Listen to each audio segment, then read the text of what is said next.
right. So today's special guest is Mr. Chazz. My husband and I, Born, we are so excited to have you. Thank you so much for taking your time out to be here. It truly is an honor. He couldn't make it today. He's out with the kids, but welcome to the show.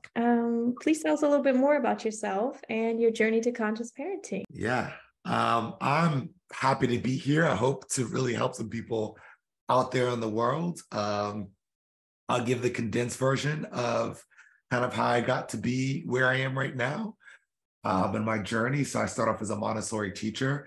I didn't really know what I was doing, and I struggled a lot in the beginning. I knew the kind of gravity of what I was doing of raising the next generation of humans, but I really didn't know how to do that. And I struggled in the beginning. I didn't know how to help them with their conflict. And so I really fell into what I was raised with and what the people around me were doing, which is a lot of threats and punishments, but it didn't feel good to me. And I didn't really, that's not the person I wanted to be. And that's not the teacher that I wanted to be. So I really said, like, there's got to be a different way. And I went out and looked for different information, podcasts, trainings, anything I could get my hands on to learn just healthier ways to guide children, more connection and collaborative based strategies rather than fear and control based strategies. Mm-hmm. All along that journey, made a lot of mistakes, messed up, regressed, all kinds of stuff. But I got better and better and better and better at practicing these connection and collaborative based strategies. Eventually became a lead teacher. People started to just kind of give me the kids that weren't able to be successful in other classrooms. They were able to be successful in my classrooms. Teachers started to ask me for advice. I started to give advice. They started to come back and say, wow, Mr. Chazz, you changed my whole day and the child's whole day. I need more. So then I became an educational specialist because I wanted to have a larger impact, greater than my community of little humans, of 20 little humans from 3 to 5 years old. And I started to support teachers and children in different schools, where I was working with thousands of kids and hundreds of teachers. Did that for a while. Then the pandemic happened. Kids went home, teachers went home, and the parents became the 24/7 everything for children. And I noticed kind of how parents were really struggling during that time. And so I just started to create videos just offering, lessons that I had learned along the way. That might have taken me a long time to learn, but I was like, if I could just kind of condense into 1-minute video where you feel like your perspective is expanded by the end of it, or you have a new tool, then I could really help a lot of parents out there. I started to do that. It resonated with a lot of people. It grew on TikTok, Facebook, Instagram, and just really blew up because it just resonated with so many people. That turned into a podcast because as much as I love the short videos, because people don't have a lot of time, I wanted to dive deeper into the nuance. And 2, I wanted to introduce people to resources that could help you on your journey. Because on my journey, that was part of the challenge, like looking for this information that I thought was really good, that really resonated with me. And so in every episode, I try to introduce people to a different resource so that you can kind of, maybe they resonate with you. You can go follow them on social media, and they can be someone who supports you on your journey in the midst of you scrolling through social media, watching cat videos and prank videos or whatever you watch. And so that's kind of how I kind of got to where, what I'm doing right now. I also do a lot of speaking. Where I travel and I do speaking. I also do virtual speaking. And I just very much love sharing this information and kind of reaching back because this information wasn't as accessible when I was looking for it. There weren't really as many people on social media sharing about it. So that's a lot of it about me. Wow, that's very impressive. Wow. I love that. I love that you even stepped into this new stage of life where you broadened your audience, and even where you said, I wanted to reach more and impact more kids and more people. So you started on social media as well. That's amazing. Yeah. So, I mean, I know what it was like that feeling of like not knowing what to do and like feeling like you're messing up this kid or ruining this kid. yeah, And that's a really tough feeling to grapple with. And, so I love kind of reaching back and just sharing and helping people who are in that space or even a little bit farther on that journey, because there's so much to learn and to practice. yeah. And I know for most parents, it could be really overwhelming because now we're in a space where there's so much information. Like there are a lot of parent coaches out there, and some information doesn't necessarily always align with each other. And so, knowing that, what would you say would be a good first step for someone who wants to start, but they really don't know where to start? I would say a good first step is listening to a good podcast that is kind of reputable, or attending one of those like free conferences that they have. Yeah. And then, because usually at those conferences, those people are already kind of vetted, and there's lots of people that you can listen to, and really finding people that really resonate with you. And then if they have social media or a book, like go and find them, listen to them, and just start your journey there. And that's where I would say to start. Okay. Yeah, that does make sense to kind of get a feel of what you're getting into by a free presentation or podcast, like you said, and then go from there. That makes sense. Yeah. Yeah. Yeah. Yeah. There's a lot of information out there. And it's tough because it could be, there is conflicting information out there. And if you find yourself conflicted, then, at that point, it's really important to kind of dig into yourself and figure out what your values are and what's important to you. And you're not meant to break. I think this is also important too, because like, as I talk about breaking generational cycles or kind of breaking these unhealthy patterns of behavior, what can happen sometimes is that, we're like, okay, like there's all these things that I need to unlearn and practice and do better. And we're on that journey. I'm like, okay, like, oh man, I didn't realize that like, Yeah. there's a better way to talk about food, and there's a better way to talk about emotions, and there's a better way to, to reduce judgment and shame. And it can be a lot of things. And it's like, oh man, there's so much to just like overcome. And we can sometimes feel overwhelmed because we feel like we have to break every cycle, right?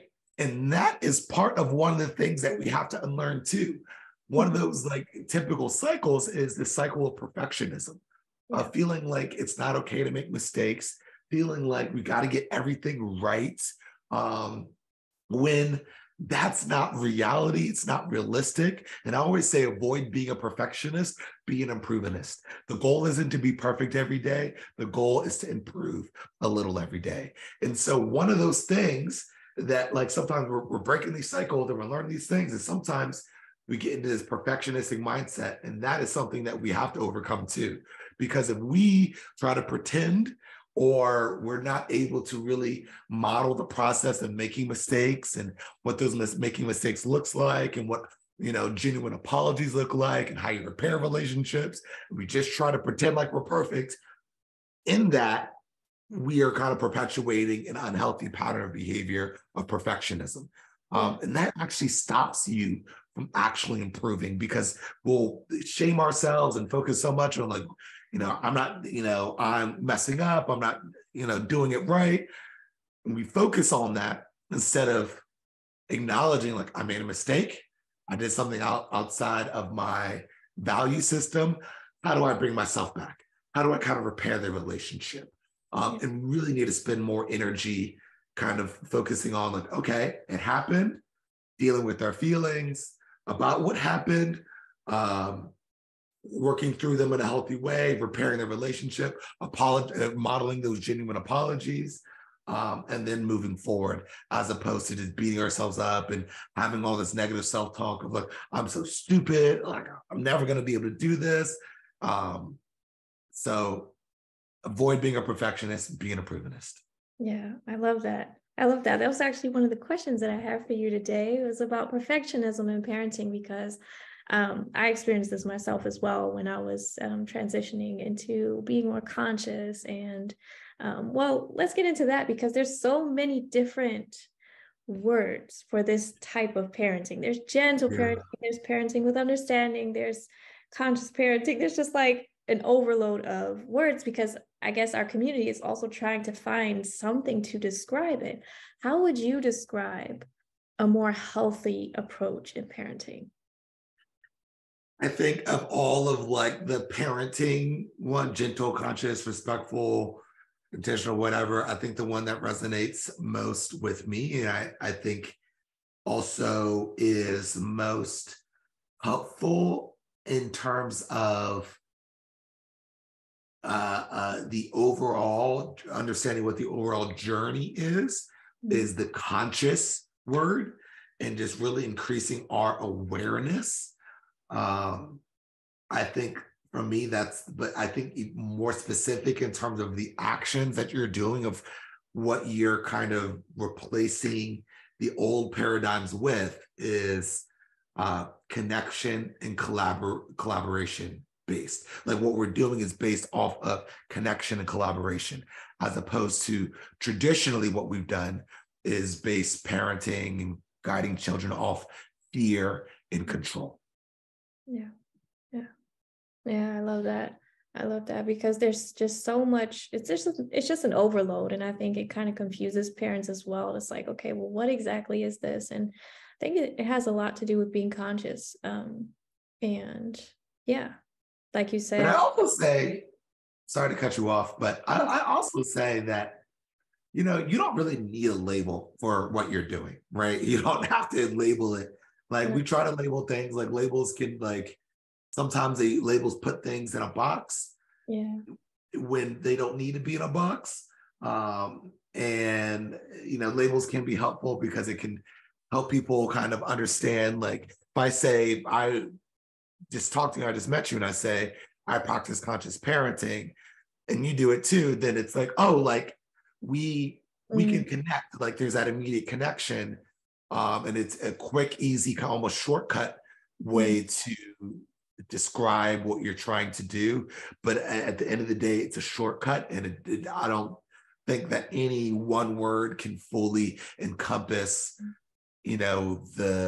what we're trying to do here. But I think the closest things are conscious, connection, and collaboration.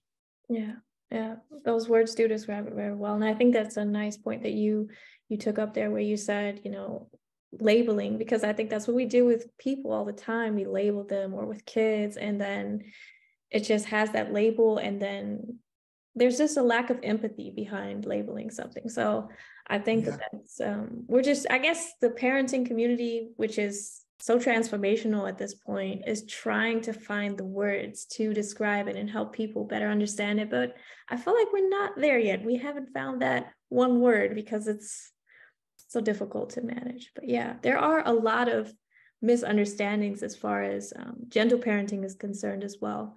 What would you say? What would you tell those parents who, there's so many videos about gentle parenting is this, and they really joke about it a lot. But what would you say?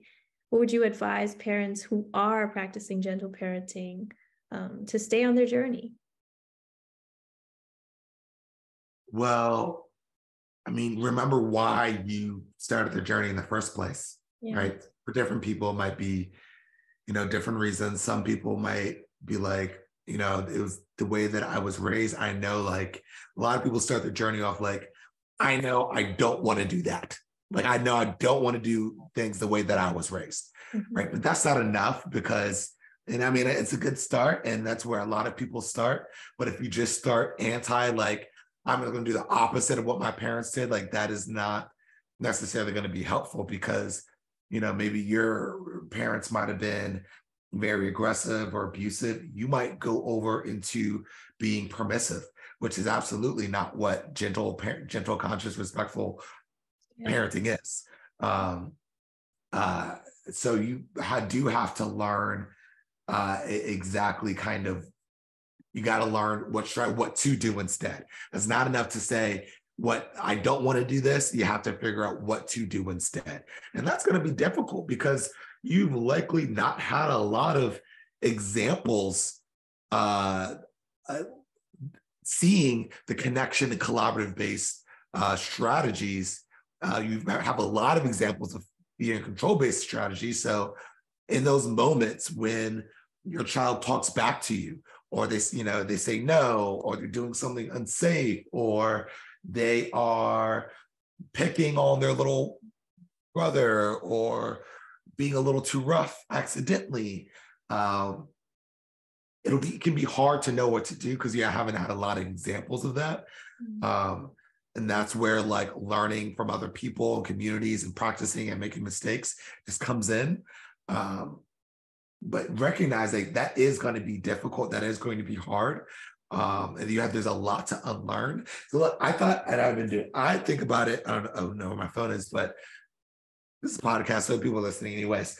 I think about this as like iPhones, and if you were on this journey, a lot of it is really based, and not to say that people were practicing connection and collaborative based practices before the neuroscience, because people were, especially a lot of indigenous people were practicing connection and collaborative based practices.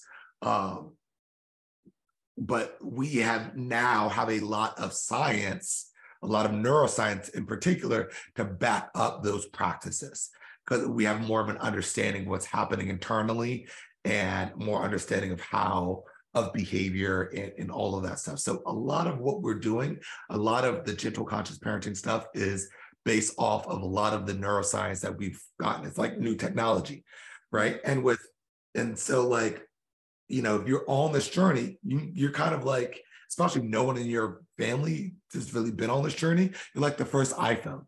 So the very first thing, clap it up, pat yourself on the back, kiss your brain that you are on this journey. Like, let's take a moment just to celebrate that. Clap it up.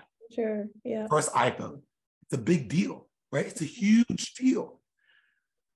But it's not without its faults, right? Because I think we could all say now, in retrospect, the first iPhone was great at the time, and everyone ran and raved at the time, but it had some kinks to work out, right? And so you're like the first iPhone, and all along the journey, you're going to be having these software updates where you're going to be improving. You're going to be improving.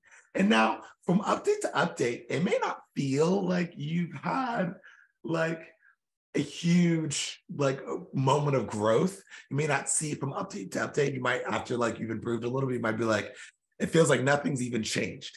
But over time, after 50, 60, 100 updates, you're like, wow, this is almost unrecognizable. There's so many things that have changed from when I first was embarked on this journey, from when I first got the iPhone, right?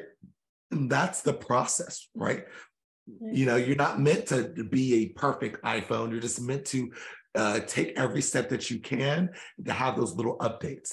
Now, and then what will happen is that your children are going to be like the iPhone 2, and they're going to build off of all those updates, and they're going to build off of that, and they're going to be probably better, farther along their journey than what you were, right? When you started, when you were the first iPhone, and they're going to have updates too. I mean, they're not going to be perfect too. And so it's also kind of going back to what I was saying about showing them how to make mistakes. You're kind of in your updates and in your improvements, you're kind of showing them the blueprint of how to improve, how to do updates, right? And they improve, and they're not going to be perfect either. But their kids are going to build off of what they did, and so on and so on. So, one day you have the iPhone 22 or Google Glass or whatever the technology of the future is. But you're not meant to be the Google Glass. You're just meant to improve as much as you can on your journey. and allow your children to build off of that and improve. And that's the process, right? You're not meant to be perfect. Yeah. Just improve, improve, improve, little by little by little by little. Yeah. Wow, I love that analogy. That's amazing. I think that's a really good motivational speech to just show up as you are with all your imperfections, because this idea of perfection, it doesn't exist. There is no perfect parent, no matter how gentle or how positive you are. There just is no perfect parent. And there's no perfect iPhone. That was a perfect analogy. So yeah, I love that. I love that. Showing up as you are with the tools you have today, and that is enough, with the capacity you have, and tomorrow's a new day. And most definitely. I love that you're empowering parents to just be themselves, be authentic. Yeah. It's And so important. I think, it makes it hard for us because we are developed, and we, our nervous systems are developed, and then we have our children who we are trying to guide. But I guess we're both, if you look at parent and child, a parent who hasn't yet learned that it is safe to make mistakes, that it's safe to show up as you are, and a child who is looking to find out what it feels like to feel safe while I make mistakes. I guess you're both at the same learning state. You're both at the starting line, and I guess you can embark on that journey together, if you will, right? And you really, really powerful to look at it as you're both all learning journeys together simultaneously, and you're both just learning alongside each other, right? And the beautiful thing about kids is they will give you a lot to learn.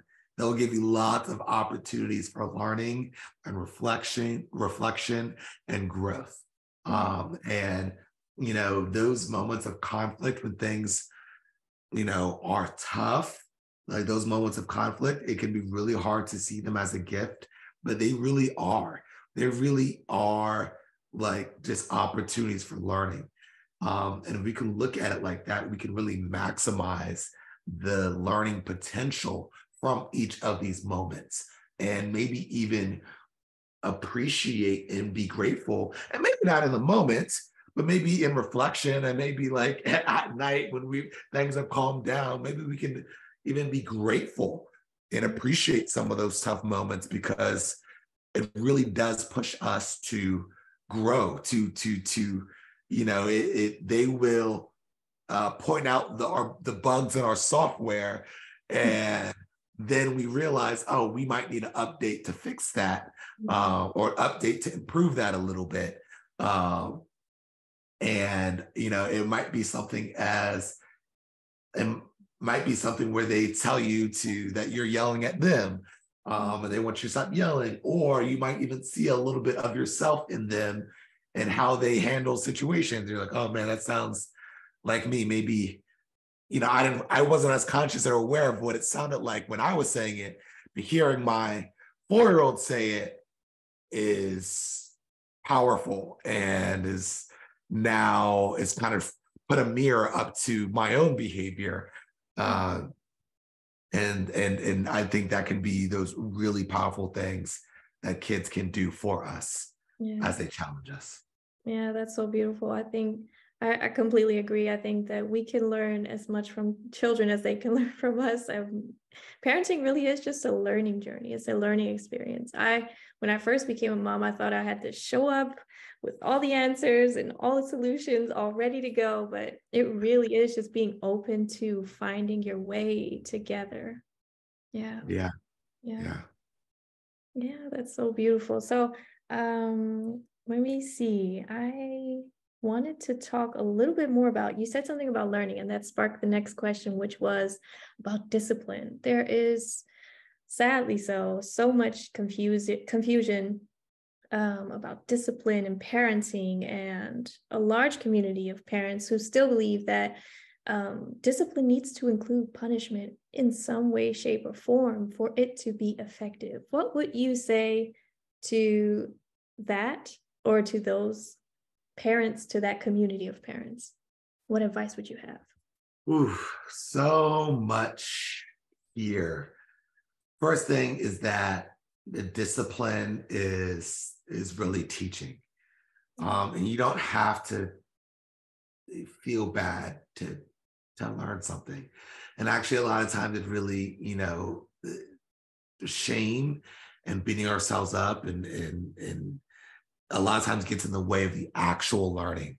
And this happens so much, right? Like a child will do something and then we're trying to talk to them about something and they're just the focus is on the punishment and like, oh, I don't want to be punished. I don't want to be the thing, taken away from me. And that becomes the focus rather than actually figuring out what happened and solving the problem.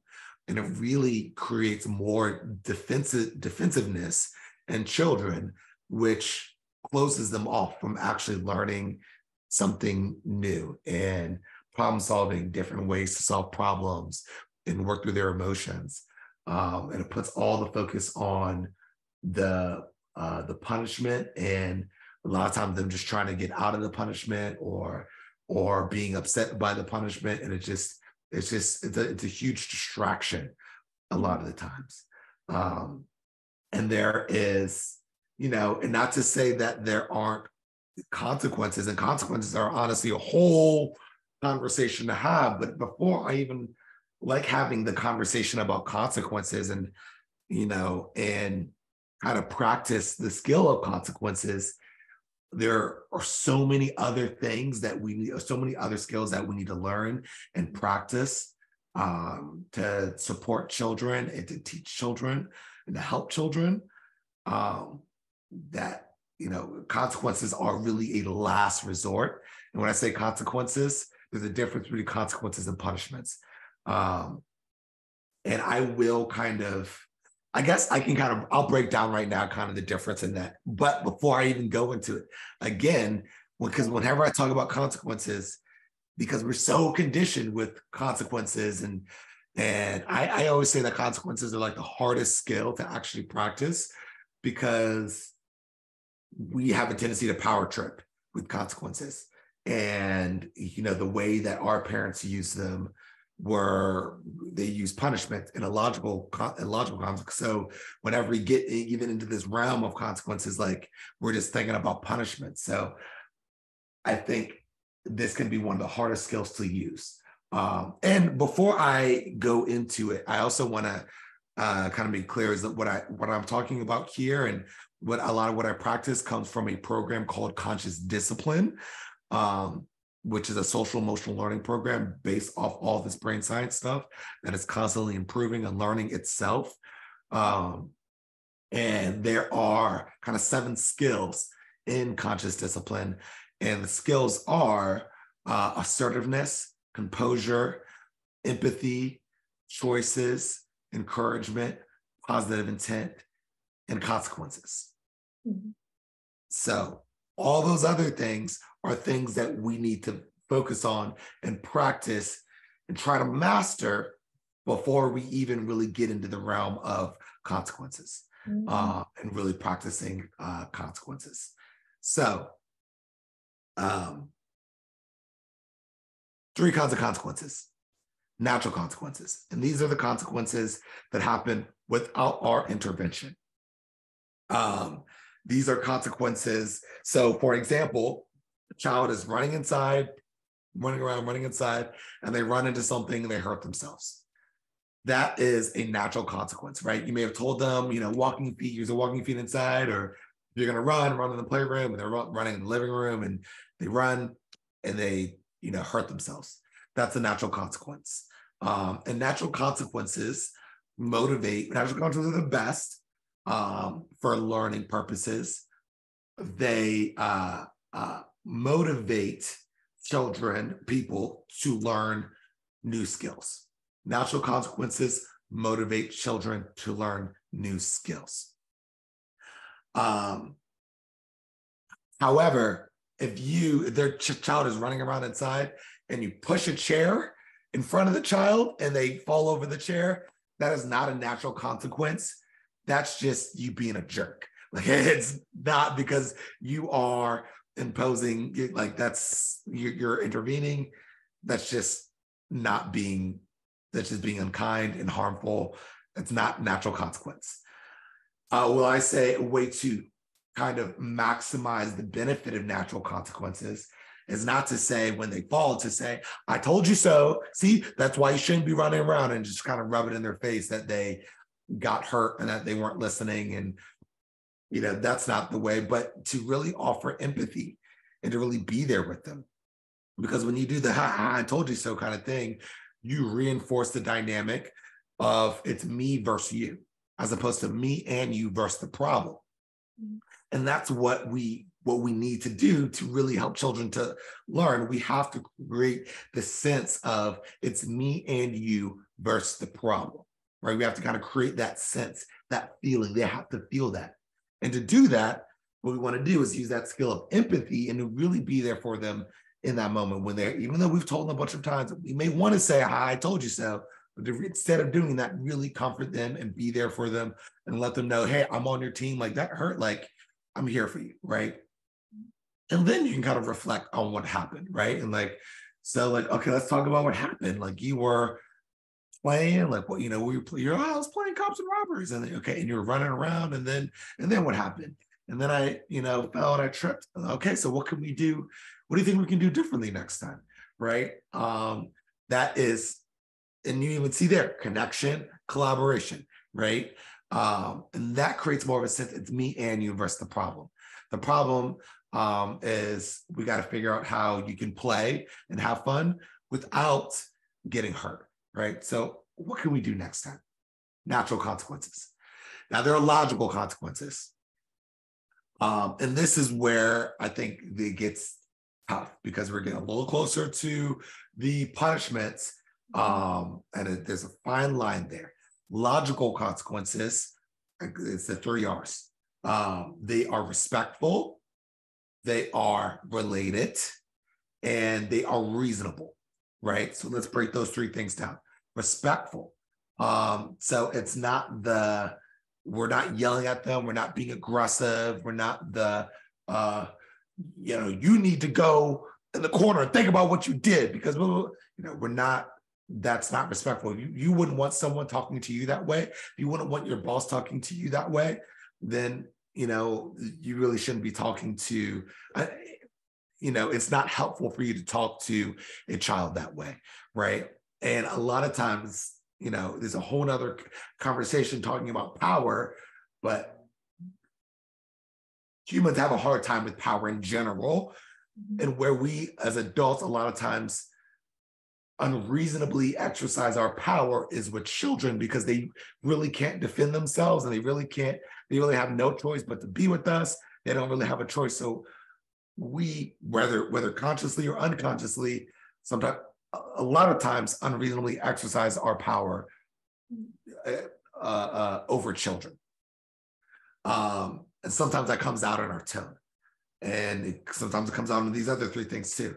And so also respectful isn't, oh, honey, will you pretty please put the ball away and not throw it in the way? Because you're not really, you got to be confident too. Respectful is all part of being respectful is being confident in the boundary you're saying and what you're saying and not being wishy-washy or will you put it away, please?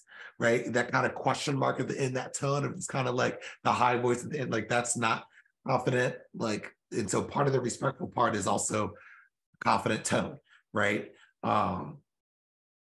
Reasonable.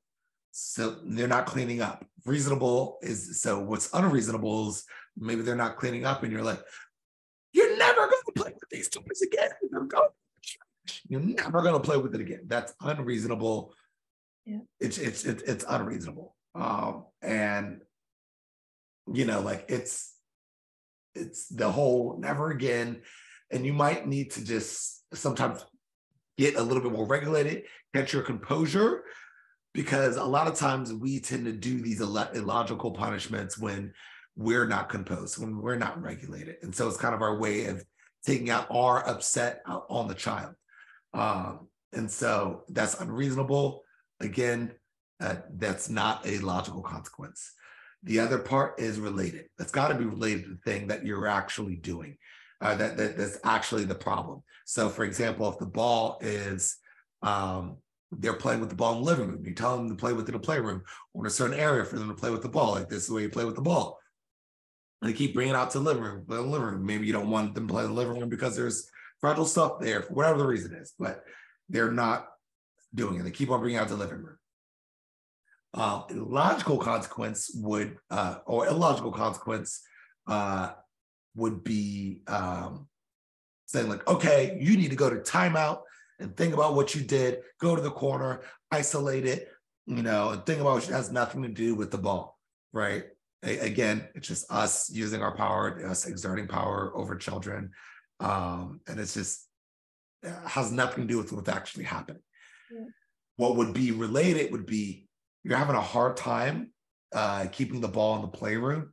So we're going to put it away for now, and we're going to try again later.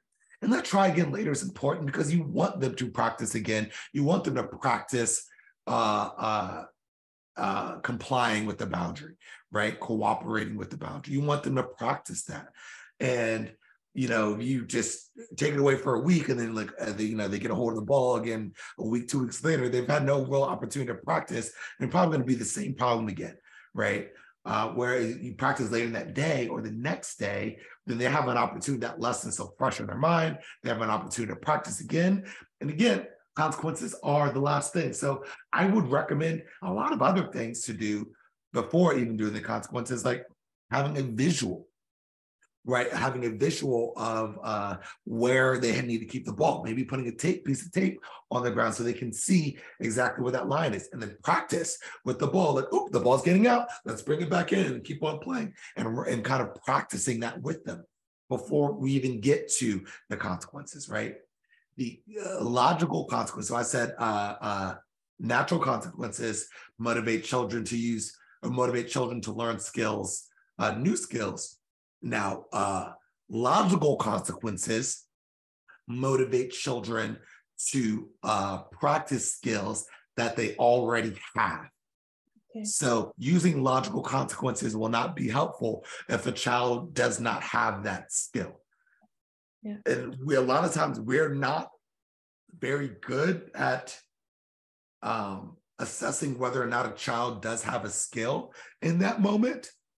Because sometimes they might have a skill, but maybe in that moment they don't have a skill because they're hungry, or they're tired, or they are overstimulated. There could be a million reasons why they're not exhibiting that skill at that time, right? You as a parent, sometimes you have the skill to self-regulate and solve the problem and, get them from point A to point B, get them dressed and out the door without yelling, and, everything goes well. Sometimes you have the skill to be able to do that. And sometimes you might not. And sometimes you end up yelling or going to aggression or doing things that are outside of your value system. Just knowing that, like, we fall into that too. Sometimes just because we've been able to show a skill once or even a couple of times doesn't mean that we always can show that skill 100% of the time in, perpetuity. So, so again, this is one of the hardest skills to use because sometimes it's hard for us to assess that. Sometimes like, well, I've seen you do it before. But that doesn't mean that they can do it right now in this moment. And sometimes children just need support. Sometimes they just need connection. And so consequences aren't always appropriate to use. Logical consequences aren't always appropriate to use. And now we have illogical consequences or punishments, which are not related, which are kind of really the opposite. They're unreasonable. Any one of those R's starts putting into illogical consequences, right? If it's unreasonable or unrelated or not respectful, then it's not a logical consequence. And what punishments do, what illogical consequences do, is you're just punishing a child for not having the skill that they need to be successful in that moment. Yeah. So it's not productive at all. Yeah. The natural consequences are most productive in most situations. The illogical or the logical consequences can be productive in certain situations after really practicing all those other skills first. and illogical consequences are not productive. So in terms of discipline, I say discipline is not even so much of the consequences. I'd say the discipline is more of the example I give of putting the tape on the ground and teaching them and role playing and showing them to how to keep the ball in the playroom. Discipline would be practicing, if a child took their ball and they hit to because someone took their ball or because they want a ball. Discipline would be teaching them how to communicate, how to ask for a turn. Discipline would be if someone crosses their boundary, teaching them how to say, I don't like it when you touch me, please give me space, or please keep your hands to yourself. Discipline would be giving them two positive choices and practicing choosing from those two positive choices, right? This is discipline, right? And that is where the teaching is. The consequences are really more of a last resort. Yeah. Wow, I love that. Thank you for taking that step by step through, because I think that's really important to differentiate. And I always find that, before we can offer any alternatives or teach, we need to understand what is going on. Like, what need is my child trying to meet? If a child hits, sometimes that communicates, hey, I just wanted to play with you and I had no other way to communicate that. And boom, 2-year-old hits, right? And the discipline moment there is, how do you communicate when they want they want your connection? What is the way that they can communicate that, right? We don't want them, let's say, climbing on the glass table to get our attention. So what's a better way that we can teach them to get our connection, right? It could be maybe squeezing your hand or saying play or asking for a hug or, conscious discipline. There's a book that Dr. Becky Bailey wrote called I Love You Rituals. And this is for a little bit older age, probably like 3. But there's for a minute there, after you said asking for a hug, you were gone. I think your connection was. Oh, oops, sorry. So it could be teaching them to ask for a hug. It could be asking for connection in a different way. There's this book that this is for a little bit older age group, probably for maybe 3 to 8 years old. This is a book that Dr. Becky Bailey wrote called I Love You Rituals, and it's full of little, almost kind of like modernized nursery rhymes. They're not like the nursery rhymes with all the bad messages in them. They're been adapted to have healthier messages, but they are little moments of connection that you can create with your child, and you can practice with your child. And so then when they want connection, they can ask for can we do Peter Peter Pumpkin Eater or Twinkle Twinkle Little Star, and these little motions. It's a song with some motions and some moments of connections that they can ask for when they want a little bit of connection. That is discipline, teaching them what to do instead of trying to punish them for doing what you didn't want them to do. Yeah, exactly. Wow, that's beautiful. Thank you for sharing that. I think it's like you said, it's just important to know what are they trying to communicate? What need are they trying to meet? And once you figure that out, then you can help them, then you can teach them, because, it might not be effective to just be like, okay, you have option A or B, and you didn't even understand what the need was or what they were trying to help themselves get met. Right. Yeah. All right. I think there was one more question that I think would be really interesting. You have experience in schools as a teacher, and you're a teacher coach and a parent coach. And so, what I hear teachers say a lot of the time is, we have all we have a teaching plan, and we have to get that down pat. The kids have to learn this and that, and we really have no time to consider their emotions and their feelings. What would you say? Well, what advice would you give teachers when they're trying to navigate this parenting approach with kids? How can they take time for a child's feelings and emotions and be considerate of that? And at the same time, navigate the pressures of having to get this plan, that the kids learn what they're supposed to learn? What would you say? What advice would you give them? Well, whether or not you choose to consider the children's feelings, that their feelings are going to be there. And I'm sure that you know just as well as I do that their feelings, their emotions impact your lesson. They impact your plan, right? And so when things don't go as according to plan, it's because they don't know how to handle their emotions, or their emotions are coming into play. So whether or not you want to consider or address their feelings, they're going to be impacting your lesson regardless. So you have a choice.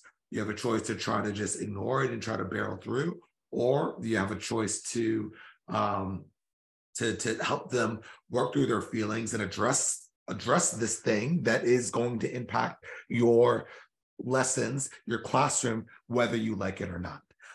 And you realistically, your own emotions are going to impact the way that you do your lessons too. So we're all humans in this classroom with emotions, kind of going back and forth. And if we don't acknowledge it and deal with it and handle it, then they're going to have an even greater negative impact, and they're going to have a really negative impact in your classroom, as opposed to they could have a really positive impact in your classroom, right? At the other end of feelings are solutions, right? Yeah. Feelings are like the bridge to solutions, right? There's a problem, then there's feelings that happen, and then at the end of those feelings can be a solution, right? A way to kind of solve those problems. And it's not just parenting that considers children feel. Like there are programs out there like conscious discipline that I mentioned before. I would really recommend looking into conscious discipline, getting very familiar with conscious discipline, because there's a lot of resources for schools that are adapted with schools. So you probably have kids crossing boundaries with each other, and that probably gets in the way of your lesson. He's touching me, they did this, they did that, whatever. And then you're getting there and trying to solve the problem, and sometimes it probably escalates, might even turn into a fight. It'd be really helpful if they had the skill of assertiveness, if they were able, had a way, when someone did something, they knew how to solve the problem themselves so that you didn't have to, right? And now the other, I think, I'd say a benefit that schools have in terms of teaching this stuff is that when you teach about, emotions and how to solve problems and how to work through emotions, when you teach that, some children will get it quicker than other children, but you will have a bunch of children who will support you in teaching this to each other, right? Into teaching these skills with each other. And especially in the beginning of the year, if you focus on this, if you focus on conscious discipline, and, the book that I would recommend to get if you're a teacher, you're interested in conscious discipline, would be Conscious Discipline, Building Resilient Classrooms, by Dr. Becky Bailey, and get real familiar with that book. And if you're a parent, I would look into Easy to Love, Difficult to Discipline by Dr. Becky Bailey. Those are two great resources. And for specifically the skill of assertiveness and teaching children boundaries, I would recommend a book called Schubert's Big Voice. Those are what I would kind of recommend kind of starting on this journey. And so to answer the question in short is that it's going to impact the emotions. We're going to impact your lesson one way or another. It's better that you can be proactive about solving these problems, working through these problems and teaching children to solve these problems, rather than pretending like they don't exist and suffering throughout the whole year because the children don't know how to handle it. And so they're just acting out their emotions and causing more problems. And you don't know how to handle it. You don't know what to do with it either, because your teacher training probably didn't teach you how to handle this. in a healthy and effective way. Yeah. Yeah. Hopefully one day soon it will be all integrated into teacher training, that this is just a normal part of society, that teachers know how to navigate their own feelings and emotions and also teach it to children. I think, you know, we think that school is like this space where you are supposed to be social and learn how to be social, but it really does prevent you from being social in certain instances, because you're supposed to conform and comply and sit in your seat and learn all these things. But and they don't teach you healthy, like they don't teach you healthy ways to be social with each other, right? And this is a place where they just cram all these kids in here and like, oh yeah, they need to, you know, a lot of people's like, yeah, they need to socialize and be with each other, but it's just kind of like, oh, they'll figure it out. But clearly they're not figuring it out in a healthy way. And a lot of what they're learning are unhealthy patterns of behavior from, guess who? Us adults, right? And we don't know how to teach them what to do better, because it's how we grew up and what we learned too. And our parents didn't know any better, and we just bring it all in and cram them all in. And then we like, oh, well, let's try to teach you science and math. But, you know, I'm, you know, upset that they're only worried about the social aspect, or maybe something happens socially to them, so they can't focus on the science and the math. But, you know, rather than it just being teacher training for teachers to learn, like I think this would be really important for curriculum, as important as science and math and like in English. I'd actually say it's more important, because you can be the smartest, like, and we're talking about to be successful and to get a job and all that stuff. Like if we're talking about that, like a lot of times we have to work in teams, right? We have to work together. It doesn't matter if you're the smartest person in the room, you're really good at, you know, math or science or whatever, you could be a genius. It doesn't matter if you're a jerk and no one wants to work with you, right? And you will bring the team down if you don't have these social skills, if you don't know how to communicate in a healthy way when you feel like someone is crossing a boundary, right? And you're going to bring yourself down too. And, you know, you may in these situations maybe someone, you feel like someone crossed the boundary, you might go to either being passive, holding all in, doesn't solve the problem. And so maybe one day you blow up, and then they're like, okay, wow, like that, you didn't handle that appropriately, you're fired. Or maybe you just go right to aggression. And because that's maybe just what you learned and what you saw.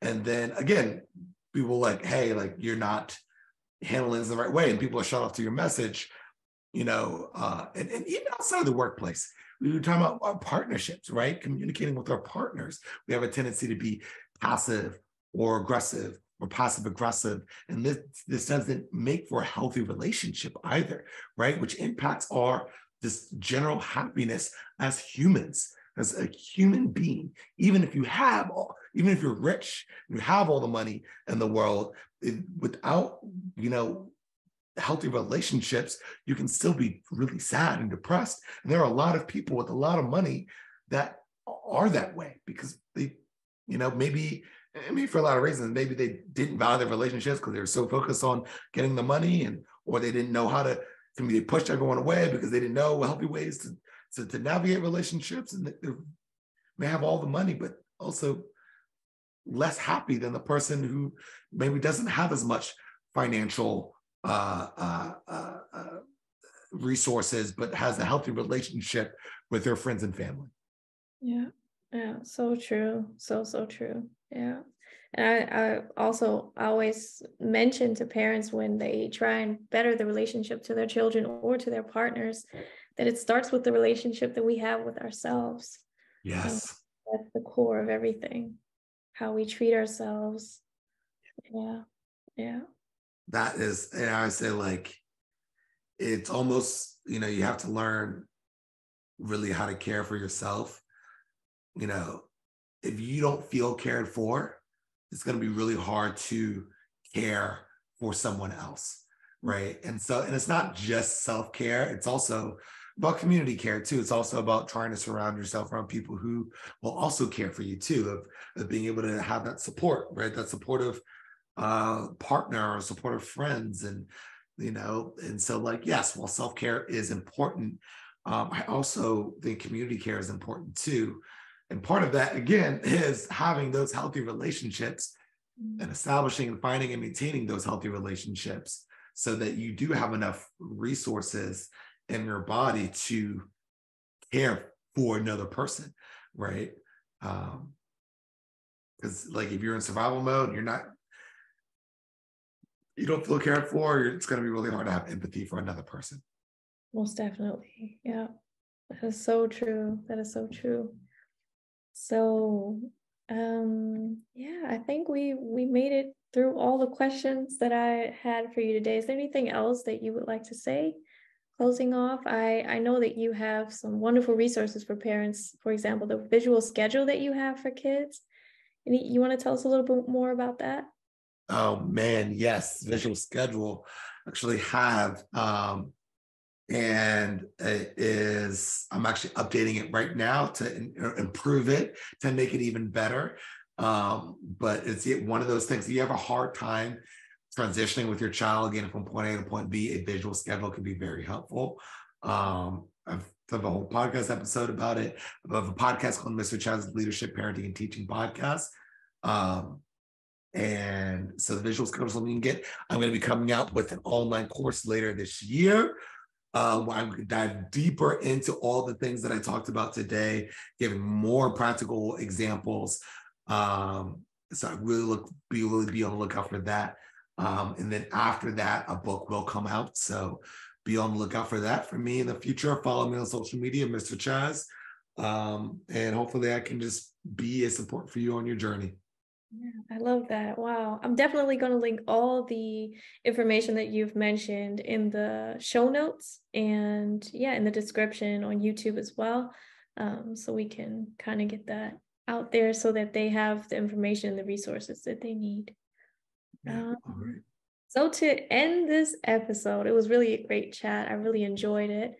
I have 5 questions that we always ask our guests. You can just briefly answer them in one sentence or one word.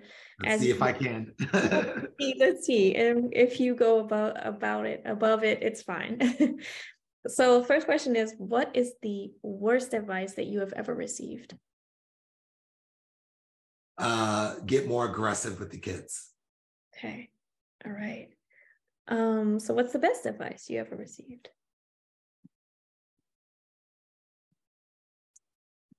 Trying to think exactly this was probably like the first best advice. And this is completely off topic. Yeah. But I remember as a Montessori teacher, I was really struggling with, I had to do like an art show for the kids. I was really struggling because like the art wasn't, it was kid art, and it wasn't like, I guess in my head, I wanted it to be product art as opposed to the process art that it was.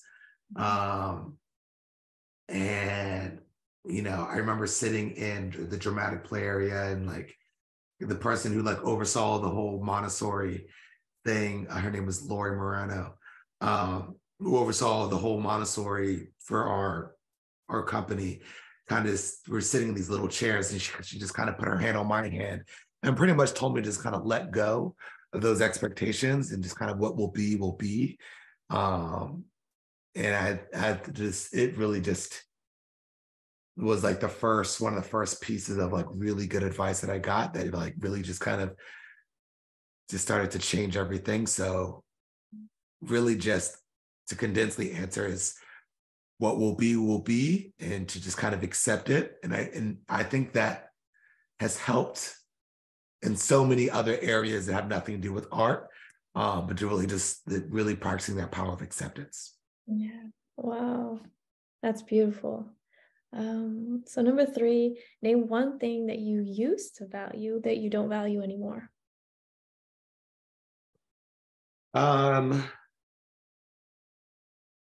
Being able to control children and flaunting my control over children to other adults would be what I used to value. I think it's still something that I have to remind myself to let go. Mm-hmm. But yeah, flaunting my control over children. Okay. Wow. Number 4, children are an enrichment to this world. And if you could name one thing that we can learn from children and should integrate every day in our lives, what would it be? Being present. Us Mm-hmm. adults have a tendency to live so much in the past and in the future, and children are so present.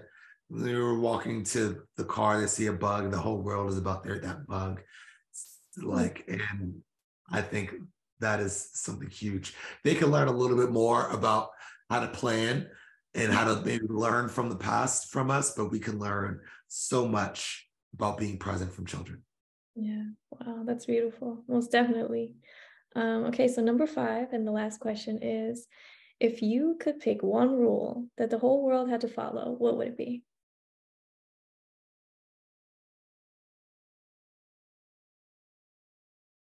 I have to follow.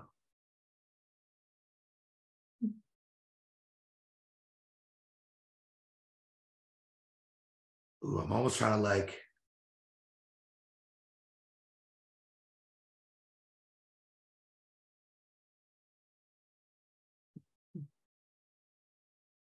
when dealing with children, truly get into the perspective of children.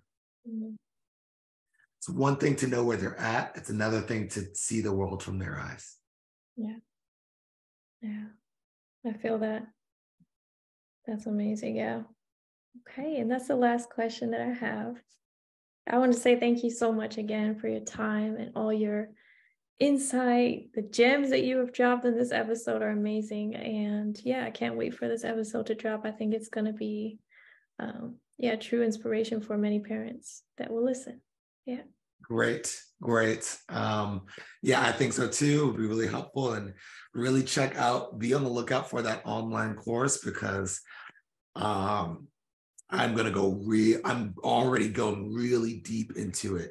And especially if you're curious about the consequences, the whole part about consequences, to learn how to do it and what to do before the consequences. So you don't even have to go to consequences as often.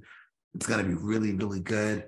It's been life-changing for me, not just working with children, but just for me as an adult navigating relationships.